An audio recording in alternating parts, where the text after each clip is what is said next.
الحمدللہ رب العالمین والصلاة والسلام علی رسولہ الکریم اما بعد فاعوذ باللہ من الشیطان الرجیم بسم اللہ الرحمن الرحیم الم تر الی الذین اوتوا نصیبا من الکتاب یؤمنون بالجبت والطاغوت ویقولون للذین کفروا ہؤلاء اہدی من الذین آمنوا سبیلا صدق اللہ العظیم رب اشرح لی صدری ویسر لی امری واحلل عقدۃ من لسانی یفقہوا قولی۔ یہ سورہ نساء کی آیت نمبر 51 ہے جس سے ہم آج کے درس کی ابتدا کر رہے ہیں۔ سورہ نساء میں اصلاً مسلمانوں کے معاشرے کی اصلاح کے احکامات بیان کیے جا رہے ہیں، لیکن گفتگو کا رخ اہل کتاب کی جانب مڑ گیا اور ان کے کچھ کردار کی نقشہ کشی کی جا رہی ہے، اس وجہ سے کہ مسلمانوں کو بھی تنبیہ کی جا رہی ہے کہ اگر تمہارے اندر بھی یہ کردار پایا گیا تو تمہارا معاشرہ بھی اسی طریقے سے تباہ و برباد ہو جائے گا، اس کے اندر کوئی اصلاح کی امید نہیں ہے۔ لہذا بیان کیا جا رہا ہے الم تر الی الذین اوتوا نصیبا من الکتاب، کیا آپ نے دیکھا نہیں ان لوگوں کو کہ جن کو کہ کتاب میں ایک حصہ دیا گیا تھا، یعنی وہی اہل کتاب، یؤمنون بالجبت، وہ اعمال سفلیہ پر عقیدہ رکھتے ہیں۔ جبت یعنی وہ جو جادو ٹونے والے اعمال ہیں جن کا کہ تذکرہ سورہ بقرہ میں بھی آ گیا، جو سفلی قسم کے اعمال ہیں اس پر یہ عقیدہ رکھتے ہیں۔ وہ طاغوت، اور طاغوت پر گویا کہ سرکش اور شیطان پر، یعنی یہ شیطانی عمل ہے اعمال سفلیہ، اور ان کو حالانکہ کتاب میں حصہ دیا گیا تھا، یہ اہل کتاب بنائے گئے تھے، دین کے کسٹوڈین تھے، لیکن ان کی اخلاقی پستی کا یہ عالم ہو گیا کہ اب یہ سفلی اعمال پر جو ہے وہ ان کا یقین اور ایمان ہے، گویا کہ شیطان پر، ان طاغوت پر ان کا یقین ہے۔ وَيَقُولُونَ لِلَّذِينَ كَفَرُوا، اور یہ کہتے ہیں ان لوگوں کے بارے میں جنہوں نے کفر کی روش اختیار کی، یعنی وہ کافر جو کہ مشرکین مکہ، ان کا تذکرہ کیا جا رہا ہے کہ ہؤلاء اہدی من الذین آمنوا سبیلا، کہ یہ لوگ تو زیادہ ہدایت پر ہیں ان لوگوں سے جو کہ اہل ایمان ہیں، زیادہ راہ راست پر ہیں۔ یعنی ان کی ضد ہٹ درمی اور تعصب کا یہ معاملہ ہے کہ یہ اہل ایمان کو ان مشرکوں سے جو کہ مکہ کے مشرکین ہیں، جنہوں نے شرک کو اپنا دین بنا لیا ہے، جو کہ کفر پر اڑے ہوئے ہیں، ان کو زیادہ ہدایت پر سمجھتے ہیں اہل ایمان سے، یعنی یہ ان کا تعصب ہے اور یہ ان کی اخلاقی پستی اور گراوٹ کا حال ہے۔ اولئک الذین لعنہم اللہ، یہی وہ لوگ ہیں جن پر اللہ تعالیٰ نے لعنت کی۔ ومن یلعن اللہ فلن تجد لہ نصیرا، تو جس پر اللہ تعالیٰ ہی لعنت کرے، جس کو اللہ تعالیٰ ہی اپنی رحمت سے محروم کر دے، تو پھر تم نہیں پاؤ گے اس کا کوئی مدد کرنے والا، کوئی مددگار۔ ام لہم نصیب من الملک، کیا ان کے پاس خدا کی بادشاہی میں کوئی حصہ ہے؟ ان کو کوئی خدائی اختیارات دے دیے گئے ہیں، اس کی بادشاہی میں کوئی ان کو حصہ دے دیا گیا ہے۔ فَإِذًا لَا يُؤْتُونَ النَّاسَ نَقِيرًا، اور اگر ایسا ہو جائے کہ ان کو کچھ حصہ دے دیا جائے اللہ تعالیٰ کی بادشاہی میں، تو پھر تو یہ لوگوں کو ذرہ برابر بھی کچھ نہ دیں، پھوٹی کوڑی بھی نہ دیں، تل کے برابر بھی کچھ نہ دیں۔ یعنی اس قدر کنجوس اور بخیل ہے کہ اگر ان کو پوری کی پوری بادشاہی پہ دے دی جائے پھر بھی یہ لوگوں کو کچھ نہیں دیں گے۔ ام یحسدون الناس علی ما آتاہم اللہ من فضلہ، بلکہ معاملہ تو یہ ہے، اللہ تعالیٰ بیان فرما رہے ہیں کہ کیا یہ حسد کرتے ہیں لوگوں پر علی ما آتاہم اللہ من فضلہ، جو اللہ تعالیٰ نے ان کو اپنے فضل میں سے دیا ہے۔ یعنی ان کی دل کے چور کو اللہ تعالیٰ نے یہاں پر پکڑ لیا کہ دراصل اصل معاملہ کیا ہے کہ ان کو حسد ہے کہ یہ نبوت اور رسالت جس کے کسٹوڈین ہم ہی تھے اور ہمارے اندر سے یہ سلسلہ جاری ہونا چاہیے تھا، ہم ہی اس کے مستحق ہیں، یہ کسی غیر کو کیسے مل گئی، یہ بنی اسماعیل میں کیسے چلی گئی، ہم اصل میں جو کہ حق پر ہیں، تو لہٰذا ہر خیر وہ صرف ہم ہی سے منسوب ہونا چاہیے۔ تو یہ اصل میں درحقیقت ان کو یہ حسد ہے۔ اللہ تعالیٰ بیان فرما رہے ہیں فقط آتینا اعلیٰ ابراہیم الکتاب والحکمہ، تو ہم نے تو دیا تھا آل ابراہیم کو کتاب اور حکمت، جو بھی ابراہیم کی اولاد ہے ان کو ہم نے کتاب اور حکمت دیا، اور یہ بھی ابراہیم کی اولاد ہے کہ جن کو کہ ہم نے نبوت سے سرفراز کیا ہے۔ وَآتَيْنَاهُمْ مُلْكًا عَظِيمًا، اور ہم نے ان کو عظیم ملک، عظیم بادشاہی عطا کی، ابراہیم کی اولاد میں عظیم بادشاہی رکھی۔ فَمِنْهُمْ مَنْ آمَنَ بِهِ، تو پھر ان میں سے تو کچھ ہیں جو کہ ایمان لے آنے والے ہیں، ایمان لے کے آتے ہیں۔ وَمِنْهُمْ مَنْ صَدَّ عَنْهُ، اور ان میں سے کچھ ہیں جو کہ رکے رہتے ہیں، ایمان نہیں لے کر آتے۔ وَكَفَىٰ بِجَهَنَّمَ سَعِيرًا، تو جہنم کی بھڑکتی ہوئی آگ ہی پھر ان کے لیے کافی ہے، جو کہ جان بوجھ کر انکار کرتے ہیں، کفر پر اڑے ہوئے ہیں۔ ان الذین کفروا بآیاتنا، بے شک وہ لوگ جو کہ ہماری آیتوں کا کفر کریں گے، ہماری آیتوں کا انکار کریں گے۔ سوف نصلیہم نارا، تو ان قریب ہم ان کو آگ میں ڈالیں گے۔ کلما نضجت جلودہم، اور اس آگ کا معاملہ کیا ہوگا کہ جب ان کی کھالیں اس میں پک جائیں گی، بدلناہم جلودا غیرہا، تو ہم اس کو کسی دوسری کھال سے بدل دیں گے، تبدیل کر دیں گے۔ یعنی چونکہ آگ کے جلنے کی حص اصل میں کھال میں ہی ہوتی ہے، تو لہذا جب یہ کھال جل کر ختم ہو جائے گی تو اللہ تعالیٰ بیان کر رہے ہیں کہ ہم فوراً ان کو دوسری کھال دے دیں گے۔ لِيَذُوقُوا الْعَذَابَ، تاکہ وہ عذاب کا مزہ اسی طرح سے چکھتے رہیں۔ یعنی کھال ختم ہو جانے کے بعد بھی ان کو کوئی سکون اور چین نہیں ملے گا، بلکہ پھر دوسری کھال ہم انہیں عطا کر دیں گے تاکہ یہ مسلسل اللہ تعالیٰ کے عذاب کو چکھیں۔ ان اللہ کان عزیزا حکیما، اور بے شک اللہ تعالیٰ تو بہت غالب ہے اور کمال حکمت والا ہے۔ اللہم اجرنا من النار، اللہم اجرنا من النار، اللہم لا تجعلنا منہم، اے اللہ ہمیں آگ کے عذاب سے بچا، اے اللہ ہمیں ان لوگوں میں شامل نہ فرما۔ والذین آمنوا وعملوا الصالحات، اس کے برعکس وہ لوگ جو کہ ایمان لے آئے اور عمل صالح کی روش اختیار کی، سندخلہم جنات تجری من تحتہا الانہار، ہم ان قریب داخل کریں گے ان باغات میں جن کے دامن میں ندیاں بہہ رہی ہوں گی، خالدین فیہا ابدا، وہ اس میں رہیں گے ہمیشہ ہمیش، لہم فیہا ازواج مطہرہ، ان کے لیے ہوں گی ان میں پاک بیویاں، وندخلہم ذلا ذلیلا، اور ہم انہیں داخل کریں گے گھنی چھاؤں میں۔ اللہ تعالی ہمیں ان میں شامل فرما۔ چونکہ عظیم بادشاہی کا تذکرہ کیا گیا کہ ہم نے آل ابراہیم میں ہی وہ عظیم بادشاہت رکھ دی ہے، اور اب مسلمانوں کو بھی وہ بادشاہی ملنے والی ہے، ان کو بھی وہ غلبہ نصیب ہونے والا ہے۔ اللہ تعالیٰ پھر اب ان کو حکومت کے حوالے سے کچھ احکامات یہاں پر بیان کر رہے ہیں۔ ارشاد ہوتا ہے کہ ان اللہ یأمرکم ان تؤدوا الامانات الی اہلہا، کہ بے شک اللہ تعالیٰ تمہیں حکم دیتا ہے کہ امانتوں کو ان کے اہل تک پہنچاؤ، یعنی جو جس کا اہل ہے اسی کو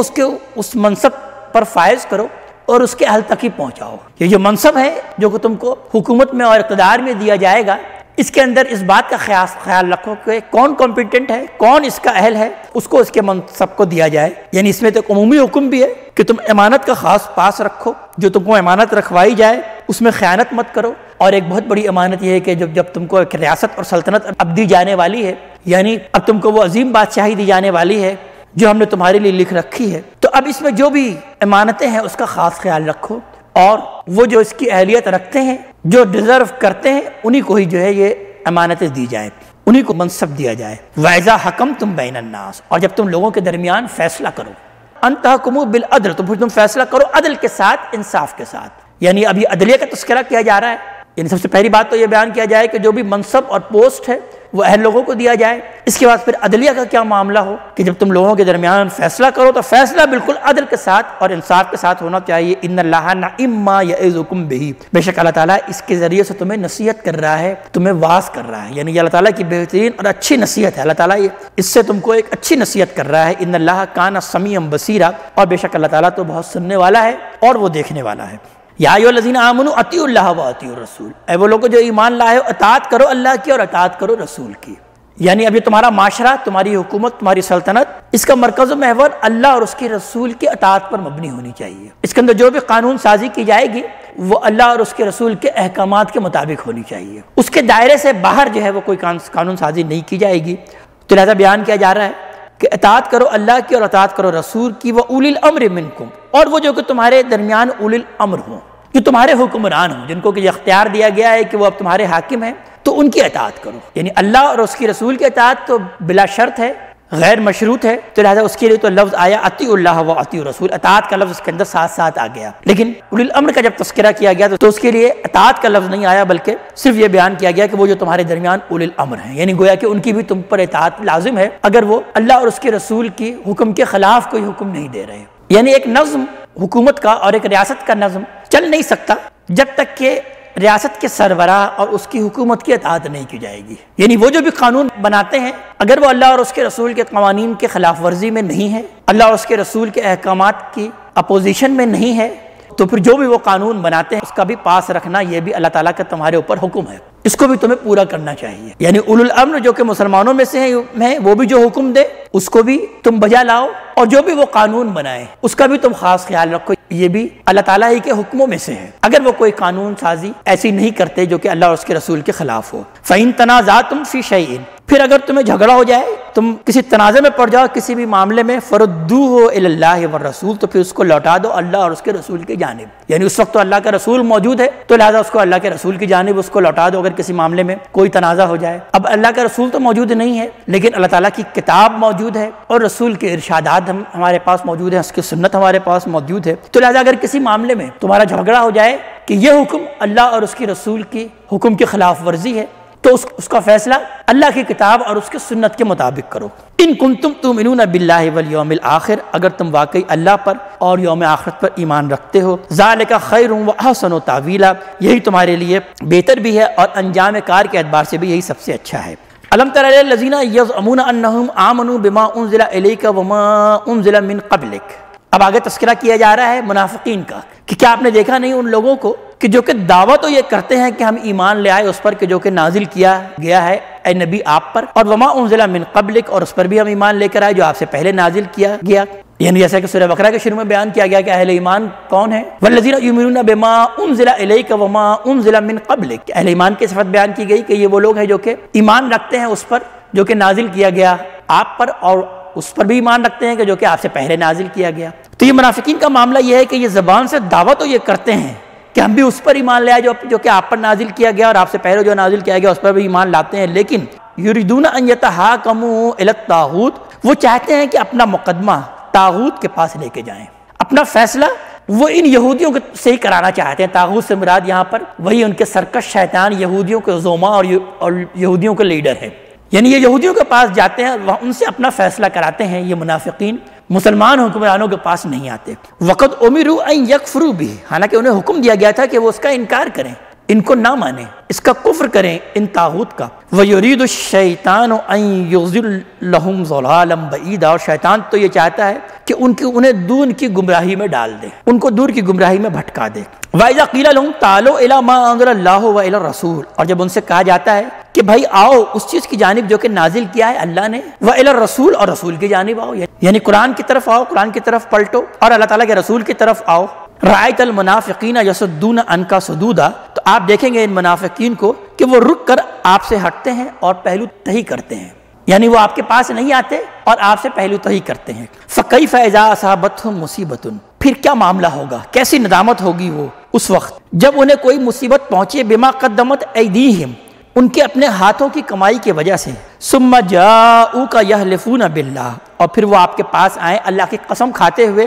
ان اردنا الا احسانا و توفیقا، کہ ہمارا ارادہ نہیں تھا سوائے احسان کے اور توفیق کے. یعنی پھر وہ اب یہ بہانے کریں گے اللہ تعالیٰ کی قسم کھا کے کہ ہم جو یہودیوں کے پاس جاتے تھے، ان طاغوت کے پاس جاتے تھے، تو ہم چاہتے تھے کہ آپ کے اور ان کے درمیان کوئی موافقت پیدا ہو جائے، کوئی پیچ اپ ہو جائے، ہم تو اس لیے جو ہے جاتے تھے، ہم نیک نیتی سے ان کے پاس جاتے تھے. تو پھر وہ اس طرح سے وہ جھوٹی قسمیں کھائیں گے. اولئک الذین یعلم اللہ ما فی قلوبہم، یہ وہ لوگ ہیں کہ اللہ تعالیٰ جانتا ہے جو کچھ بھی ان کے دلوں میں ہے. فاعرض عنہم، تو بس آپ ان سے اعراض کیجئے. وعظہم، اور ان کو واعظ کہتے رہیے، ان کو نصیحت کرتے رہیے.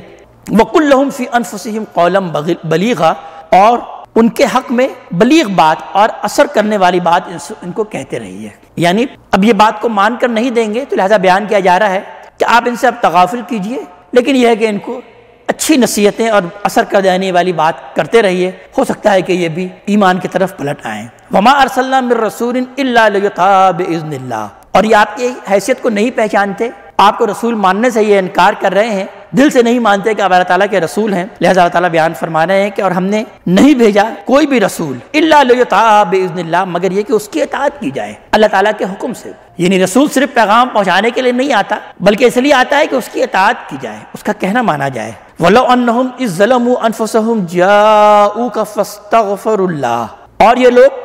جو انہوں نے اپنی جانوں پر ظلم کیا اگر آپ کے پاس آتے فاستغفر اللہ، کہ آپ اللہ سے بخشش مانگیں، آپ اللہ سے ان کے لیے استغفار کریں. واستغفر لهم الرسول، اور رسول ان کے لیے استغفار کرتے. لوجدوا اللہ تواب الرحیم، تو اللہ تعالیٰ کو بہت توبہ قبول کرنے والا اور بہت رحم کرنے والا پاتے. یعنی اس طرح کی اگر غلطی ان سے ہو گئی ہے تو پھر یہ ہے کہ وہ آپ کے پاس آتے اور یہ کہتے کہ یہ ہم سے غلطی ہو گئی، لہٰذا آپ ہمارے لیے بخشش چاہیں اللہ تعالیٰ سے. اور تو پھر اللہ کے رسول بھی ان کے لیے استغفار کرتے، تو واقعی اللہ تعالیٰ بھی بہت توبہ کو قبول کرنے والا ہے اور رحم کرنے والا ہے. فلا وربک لا یؤمنون حتی یحکموک، پس آپ کے رب کی قسم ہے کہ یہ ہرگز مومن نہیں ہو سکتے جب تک کہ وہ آپ کو منصف نہ مان لیں، جب تک کہ وہ آپ کو اپنا حکم نہ مان لیں. فیما شجر بینہم، اس چیز کے بارے میں جس چیز کے بارے میں ان کے درمیان کوئی جھگڑا ہو، ہر جھگڑے میں وہ اصل منصف آپ ہی کو مانیں. ثم لا یجدوا فی انفسہم حرجا مما قضیت، اور پھر وہ اپنے دلوں میں کوئی حرج، کوئی تنگی محسوس نہ کریں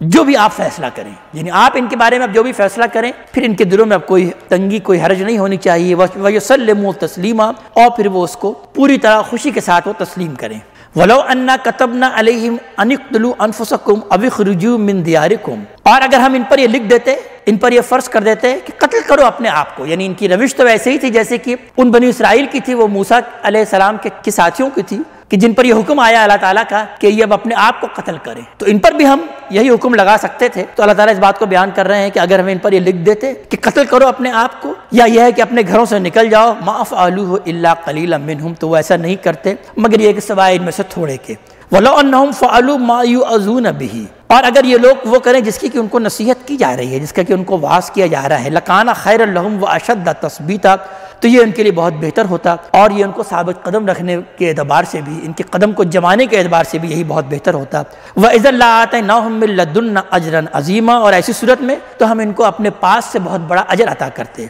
وَلَهَدَيْنَاهُمْ صِرَاطًا مُسْتَقِيمًا، اور ہم ان کو لازماً پھر سیدھے راستے کی طرف ہدایت دیتے. وَمَن يُطِعِ اللَّهَ وَالرَّسُولَ، تو جو کوئی بھی در حقیقت اللہ کی اطاعت کرتا ہے اور رسول کی اطاعت کرتا ہے، فَأُولَٰئِكَ مَعَ الَّذِينَ أَنْعَمَ اللَّهُ عَلَيْهِمْ، تو یہ وہ لوگ ہیں کہ جن کو کہ میت حاصل ہوگی، جن کو کہ قرب حاصل ہوگا، جن کے ساتھی ہوں گے وہ لوگ جن پر اللہ تعالیٰ نے انعام کیا، ان کی میت ان کو ملے گی. وہ کون لوگ ہیں؟ من النبیین والصدیقین والشہداء والصالحین، وہ جو کہ نبیوں میں سے ہیں، صدیقین میں سے ہیں، جو کہ شہداء ہیں اور جو کہ صالحین ہیں. یعنی نبی تو اللہ تعالیٰ کے بھیجے ہوئے وہ برگزیدہ بندے جن کا اللہ تعالیٰ اپنے پیغام کے لیے چن لیتا ہے، اور صدیقین وہ سچے لوگ جو کہ سچائی پر قائم رہنے والے ہیں اور حق بات کو قبول کرنے والے ہیں، اور شہداء وہ لوگ کہ جو کہ اس سچائی کی خاطر اپنی جان کو قربان کر دینے کے لیے بھی تیار ہیں، اور صالحین وہ لوگ کہ جو کہ نیک عمل کرنے والے ہیں، اچھے عمل کرنے والے ہیں. تو ان چار لوگوں کا تذکرہ کیا اللہ تعالیٰ نے کہ وہ لوگ جو کہ اللہ کی اطاعت کرتا ہے، رسول کی اطاعت کرتا ہے، ان کو آخرت میں ان لوگوں کی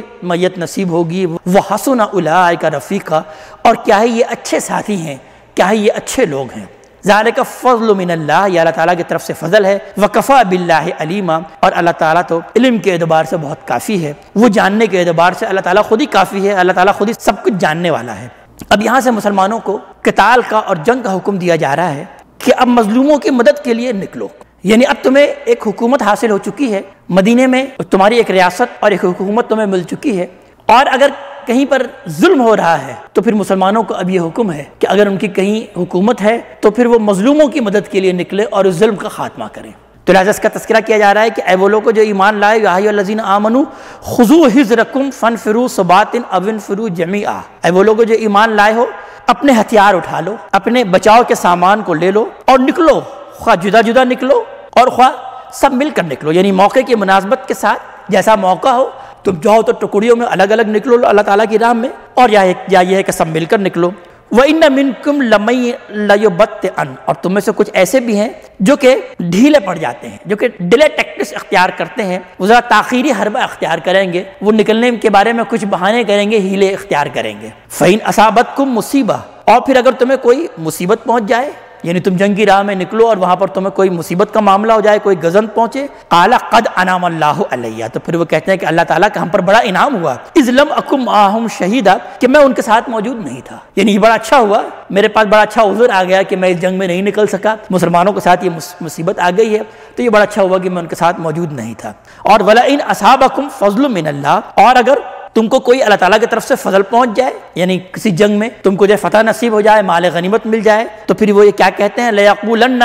كَأَن لَّمْ تَكُن بَيْنَكُمْ وَبَيْنَهُ مَوَدَّةٌ، تو پھر وہ اس طرح کہتے ہیں کہ گویا ان کے اور تمہارے درمیان جیسے کوئی رشتہ محبت تھا ہی نہیں. یعنی بجائے اس کے کہ وہ اپنے بھائیوں کی اس کامیابی پر خوشی ہوتے کہ میرے بھائیوں کو فتح ملی ہے، لیکن ان کے اندر چونکہ صرف اپنا ہی فائدہ مطلوب و مقصود ہے، تو پھر وہ اس طرح سے وہ کہتے ہیں کہ جیسے تمہارے اور ان کے درمیان کوئی محبت کا رشتہ ہی نہیں تھا. اور پھر وہ کہتے ہیں یا لیتنی کنت معہم افوز فوزا عظیما، اے کاش اگر میں ان کے ساتھ ہوتا تو میں بڑی مراد کو پا جاتا، بڑی میں کامیابی کو پہنچ جاتا. فلیقاتل فی سبیل اللہ، تو ایسے لوگوں کو اللہ تعالیٰ کی کوئی ضرورت نہیں کہ وہ اللہ تعالیٰ کی راہ میں نکلیں اور جنگ کریں. لہذا مسلمانوں کو کہا جا رہا ہے کہ پس چاہیے لڑیں اللہ تعالیٰ کی راہ میں، اللہ تعالیٰ کی راہ میں جنگ کریں. الذین یشرون الحیات الدنیا بالآخرہ، وہ لوگ اللہ تعالیٰ کی راہ میں نکلیں جو کہ اپنی دنیا کو، زندگی کو قربان کرتے ہیں آخرت کے مقابلے میں، جنہوں نے اپنی دنیا کی زندگی بیچ دی ہے آخرت کے مقابلے میں، جن کا مطلوب و مقصود اصلاً آخرت ہے، وہی لوگ، انہی لوگوں کو چاہیے کہ وہ اللہ تعالیٰ کی راہ میں نکلیں. ومن یقاتل فی سبیل اللہ، اور جو اللہ تعالیٰ کی راہ میں جنگ کرتا ہے، جہاد کرتا ہے، فیقتل او یغلب، تو خواہ وہ قتل ہو جائے، شہادت کے رتبے کو پا جائے، اور یغلب، یا وہ غالب ہو جائے، فسوف نؤتیہ اجرا عظیما، تو ان قریب ہم اسے بہت بڑا اجر دیں گے. یعنی یہ کوئی بات نہیں ہوئی کہ وہ اس میں مقتول ہو گیا، شہادت کے درجے کو پا گیا یا وہ غالب ہو گیا۔ دونوں صورتوں میں اللہ تعالیٰ اس بات کو بیان کر رہے ہیں کہ ان کو تو پھر ہم بہت بڑا اجر دیں گے۔ وَمَا لَكُمْ لَا تُقَاتِلُونَ فِي سَبِيلِ اللَّهِ، پھر اس قتال کی اور جنگ کی مزید ترغیب دی جا رہی ہے۔ اللہ تعالیٰ بیان کر رہے ہیں کہ اور تمہیں کیا ہو گیا ہے کہ تم اللہ تعالیٰ کی راہ میں جنگ نہیں کر رہے، قتال نہیں کر رہے۔ وَالْمُسْتَضْعَفِينَ مِنَ الرِّجَالِ وَالنِّسَاءِ وَالْوِلْدَانِ، حالانکہ وہ کمزور بے بس لوگ جو کہ مردوں میں سے، عورتوں میں سے اور بچوں میں سے ہیں، الذین یقولون ربنا اخرجنا من هذه القرية الظالم اهلها، جو کہ یہ کہہ رہے ہیں اور یہ دعا کر رہے ہیں کہ اے رب ہمارے ہمیں نکال اس بستی سے کہ اس کے رہنے والے بڑے ظالم ہیں جو مجھے اپنے دین پر عمل کرنے نہیں دے رہے۔ یعنی یہاں پر پرسیکیوشن ہو رہا ہے، دین پر عمل کرنے کے لیے ان کو ستایا جا رہا ہے، ان کے لیے ان کی مدد کے لیے نکلنا یہ مسلمان حکومتوں پر لازم ہے، ان کی ذمہ داری ہے۔ اب جب تمہیں یہاں پر ایک حکومت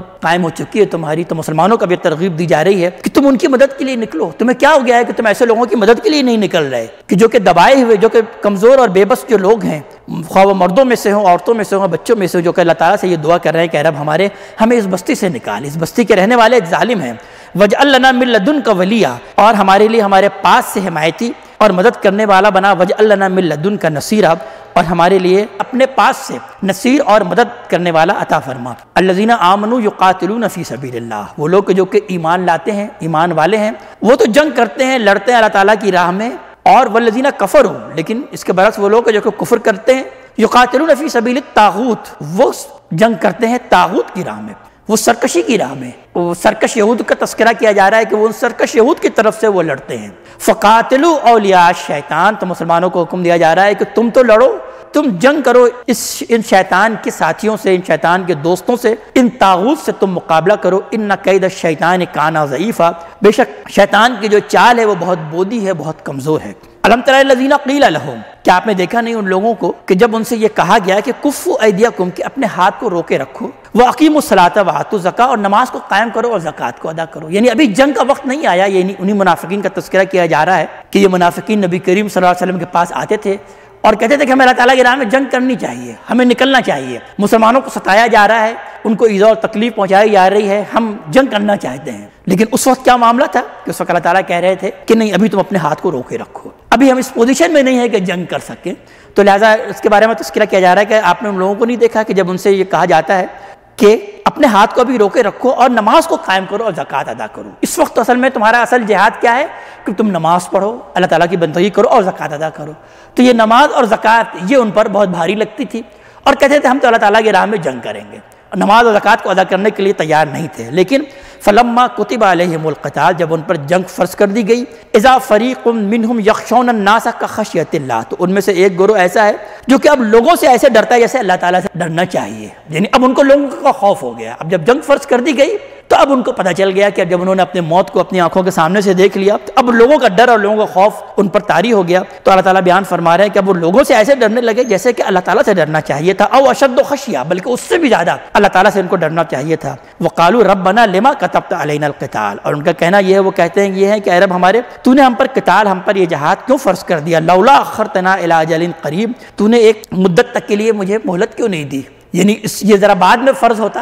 ابھی جو ہے یہ قتال جو ہے وہ مجھ پر کیوں فرض ہو گیا؟ کل متاع الدنیا قلیل، کہہ دیجئے کہ دنیا کا یہ جو فائدہ بہت تھوڑا ہے۔ تم جہاد سے جی چرا رہے ہو، جہاد سے کنی کترانے کی کوشش کر رہے ہو، تو جان لو کہ تم اس دنیا کی خاطر اگر جہاد سے جی چرا رہے ہو تو یہ دنیا کا فائدہ بہت تھوڑا ہے۔ والآخرۃ خیر لمن اتقی، اور آخرت بہتر ہے ان لوگوں کے لیے جو کہ متقی ہوں، جو کہ تقوی کی روش اختیار کرنے والے ہوں۔ ولا تظلمون فتیلا، اور وہاں تو معاملہ یہ ہے کہ وہاں آخرت میں تو دھاگے کے برابر بھی کوئی ظلم کا معاملہ نہیں ہوگا۔ اینما تکونوا یدرککم الموت، جہاں کہیں بھی تم ہوگے موت تو تم کو آ لے گی۔ یعنی تم جہاد سے ڈر رہے ہو، جنگ سے ڈر رہے ہو کہ یہاں پر کہیں میں مر نہ جاؤں، میری زندگی کا خاتمہ نہ ہو جائے، تو کیا تم مرو گے نہیں؟ کیا تم کو موت نہیں آئے گی؟ اللہ تعالیٰ بیان فرما رہے ہیں کہ تم کو تو اپنے بستروں پر بھی موت آ جائے گی، تم جہاں کہیں بھی ہوگے، اگر موت کا وقت ہوگا تو موت تو تم کو آ ہی پکڑے گی۔ وَلَوْ كُنْتُمْ فِي بُرُوجٍ مُشَيَّدَةٍ، خواہ تم کسی مضبوط برج میں ہی کیوں نہ ہو، کسی مضبوط قلعے ہی میں کیوں نہ ہو، لیکن تم موت کا چھٹکارا حاصل نہیں کر سکتے، موت تو تم کو آ کے رہے گی۔ وَإِن تُصِبْهُمْ حَسَنَةٌ، اور اگر انہیں پہنچتی ہے کوئی بھلائی، یعنی جہاد میں اور جنگ میں جب نکلتے ہیں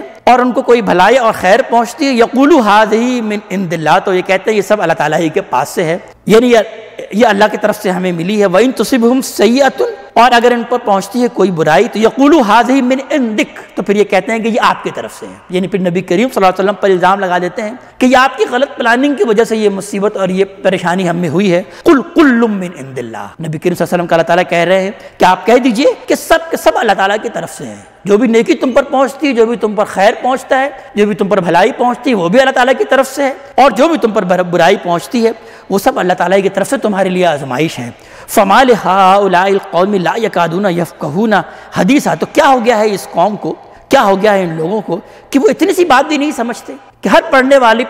چیز ما اصاب من مصیبت الا باذن اللہ، کہ نہیں پڑتی کوئی بھی مصیبت مگر یہ کہ اللہ تعالیٰ ہی کے حکم سے پہنچتی ہے۔ کوئی خیر بھی پہنچ رہا ہے تو اللہ تعالیٰ ہی کے حکم سے ہے، اور کوئی بھی برائی پہنچ رہی ہے تو وہ اللہ تعالیٰ ہی کی مشیت اور اسی کی اذن سے ہوتی ہے۔ ما اصابک من حسنۃ فمن اللہ، اب سن لو کہ کوئی بھی جو بھی بھلائی پہنچتی ہے واقعی وہ اللہ تعالیٰ ہی کی طرف سے ہے، لیکن وما اصابک من سیئۃ، اور جو بھی پہنچے تم پر کوئی برائی فمن نفسک، تو وہ تمہاری اپنی نفس کی وجہ سے، تمہاری اپنی کرتوتوں کی وجہ سے ہے۔ یعنی تم یہ سمجھ رہے ہو کہ جو تم برائی ہو رہی ہے وہ نبی کریم صلی اللہ علیہ وسلم کی غلط پلاننگ کی وجہ سے ہے، نہیں، بلکہ تمہاری اپنی کرتوتوں کی وجہ سے اللہ تعالیٰ تم کو اس امتحان میں مبتلا کر رہے ہیں۔ وَأَرْسَلْنَاكَ لِلنَّاسِ رَسُولًا، اور ہم نے تو آپ کو بھیجا ہے تمام جہان والوں کے لیے رسول، آپ تمام جہان والوں کے لیے رسول ہے۔ وَكَفَى بِاللَّهِ شَهِيدًا، اور اس کے لیے اللہ تعالیٰ ہی کی گواہی کافی ہے۔ مَن يُطِعِ الرَّسُولَ فَقَدْ أَطَاعَ اللَّهَ، تو جان لو کہ جو کوئی بھی رسول کی اطاعت کرتا ہے تو در حقیقت وہ اللہ کی اطاعت کرے گا، وہ در حقیقت وہ اللہ تعالیٰ کی اطاعت کرنے والا ہے۔ یعنی ان کو اصل میں رسول کی اطاعت جو ہے یہ بہت شاق گزر رہی ہے،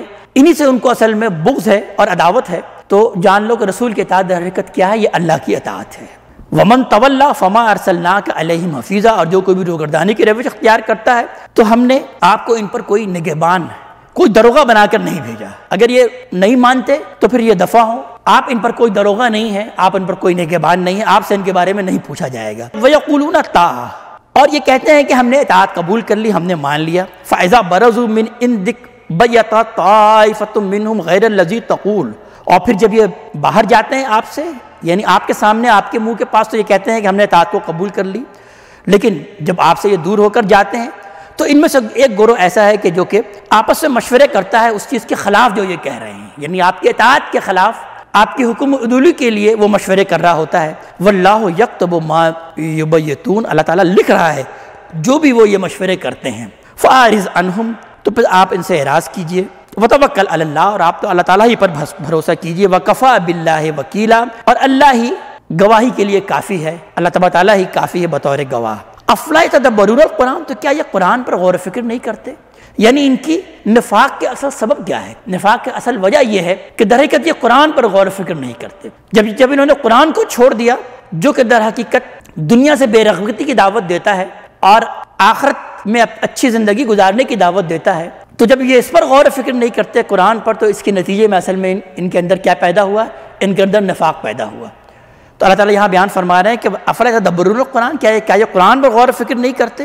وَلَوْ كَانَ مِنْ عِنْدِ غَيْرِ اللَّهِ، اگر یہ قرآن ہوتا اللہ تعالیٰ کے سوا کسی اور کے پاس سے،